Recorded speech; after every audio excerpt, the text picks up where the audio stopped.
Leksiyonlarımızı tamamlaştırıyoruz hürmetli vatandaş. Bugün Çiğsağ 2019 yıl 6. ayının 8. günü hafta Şembe. Endiki mavzumunda İski hücceti aşkarlandı. Cumhuriyet Partiyası Kayta Terbiyeleş Lageri Mini Yuyuş Merkezlerinin kurulganlığını itiraf kıldı. Mavzula haber 6. ayının 7. günü Erkinlik Vakit gazetede ilan kılındı haber. Bundak başlar.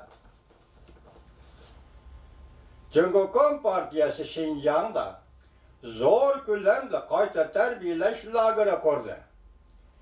Amerika Koşmuş Ştatları Devlet Müdafiye Ministerliği'nin ötken ayda ilan kılgan yeni sallık malumatıda nöbette 3 milyona yakın Uygur yığıp eleş lagerine nezarband kılındı dep görüstüldü.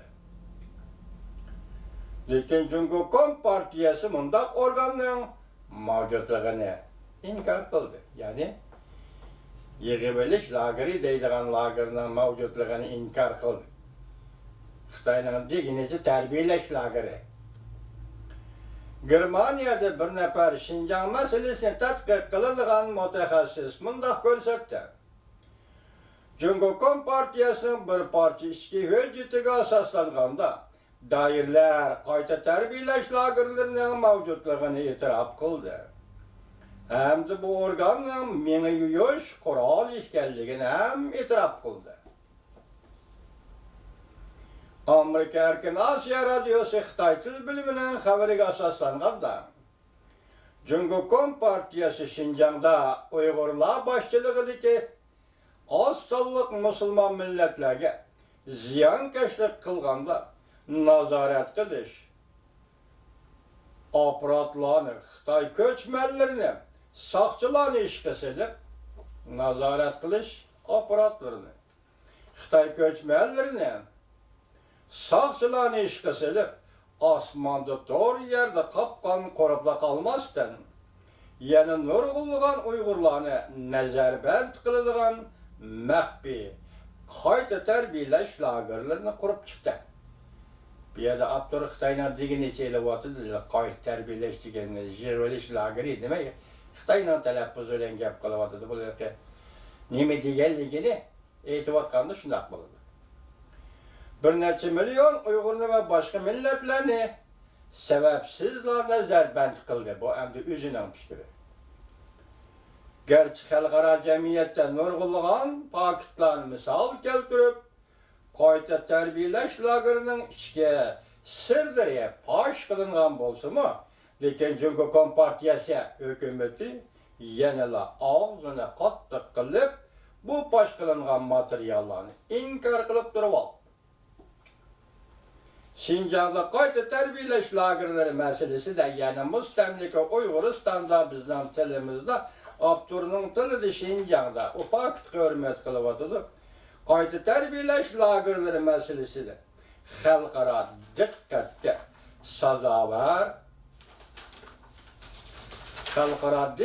sazovor bo'lgan mutaxassis Adrian Zenes 6. ayının 6. günü Washington'da ötküzülgen Şinjan vaziyeti doğrusideki mustamlika Uyg'uriston vaziyeti doğrusideki bir meydan yığında mundaq ko'rsatdi. Cumhuriyet Memleketlik Qurultay Daimi Komitetining Ma'un Komitet Başlığı İsmail Tilvaldi mundaq ko'rsatgan. Şinjan Kasbiy Texnika Tarbiyalash Markazi bu isim Cumhuriyet Partiyası alakadar tarafla koyup algan isim. Ning maksidi tarbiyalash merkezinin maksidi dini radikal ideyalar bilan qaymoqtirilgan ommaning enidin ideyalarini minisi juyup tozalab chiqarib etishdir. Bu Şinjan'da muqimlikni saqlashga mustamlika Uyg'uristonda muqimlikni saqlashga bir xil e'tiqod hareketi, icadi kechiringlar, icadi hareket degan İsmail Tilval.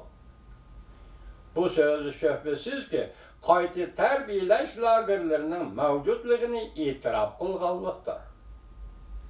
ve onun rolü puraların minisini jüyoş digellikte. Bu lagerlarının rolü puraların minisini jüyoş digellikte. Adrian Zenes mındaq görsətdi.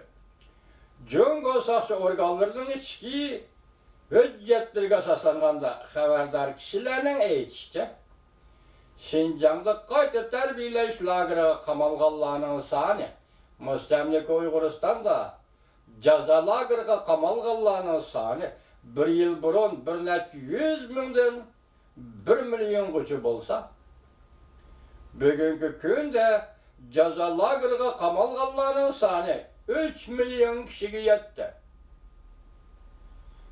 Bu məsələ şunu düşəndirib bərdi ki, xalqara cəmiyyət özünün rolunu yaxşı cari qıldıralmadı.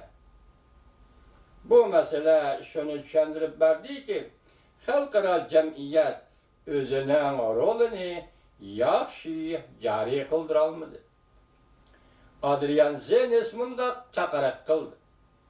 Beijing hükümetiga eng önümlük zərbi berişkən xalqara cəmiyyət naizi toğra, dəlligi cayida bir strategik siyaset düzüşü lazım.